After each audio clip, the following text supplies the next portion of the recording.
Општински јавни предпријатија кои тонат во долгови, општини кои не може да реализираат капитални проекти, ниту пак да прибираат даноци. Зависност од финансиската помош на централната власт, која потоа се користи за проекти кои се далеко од приоритет за граѓаните. Ова се само дел од проблемите кои експертите ги лоцираат при анализата на локалната самоуправа во Македонија. Јавните предпријатија во Македонија должат речиси 700 милиони евра, од кои 200 милиони се долговите на јавните предпријатија формирани од општините. 128 локални јавни предпријатија, од кои 70 се во загуба.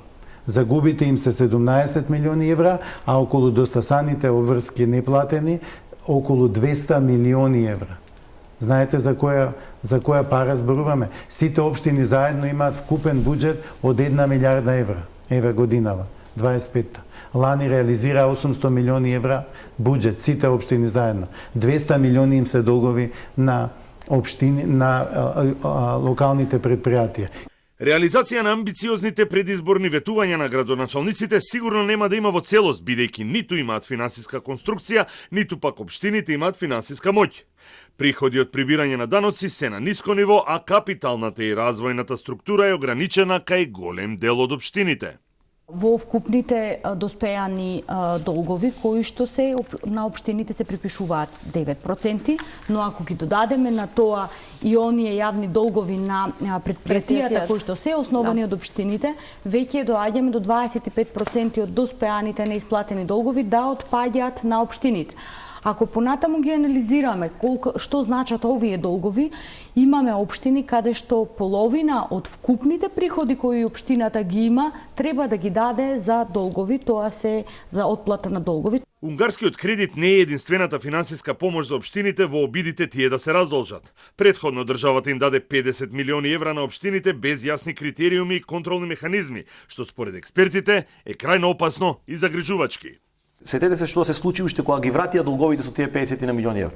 Уште тогаш јасно дискутираме, тоа е морален хазард. Не ги враќајте. Или кога ги враќате ги давате сет на реформи кои треба да ги направат паралелно со добиените средства, за да не се повтори ова, да не се повтори од антикорупцијски аспект, правен аспект, неефикасност и така натаму. Каде е приоритизирањето и капиталното планирање?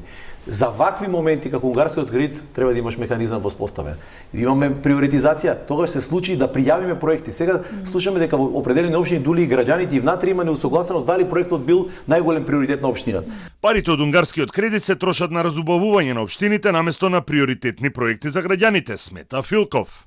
А овие пари се во фрлени, да кажам, во крајна потрошувачка, која што нема враќање. Не беа тоа пари кои што ќе ќе направат некоја индустријска зона, па таму ќе дојдат фирми, па општината ќе може да земе пари од сопствени приходи, не. Единствен начин за намалување на долговите на општините и на општинските јавни предпријатија, според експертите, е преку самоодржливост, но тука се јавува проблемот, што јавните предпријатија по правило се пополнуваат со кадар од партиските списоци и листи и речиси ниту еден директор не е разрешен бидејќи предпријатието работи или работело со загуби.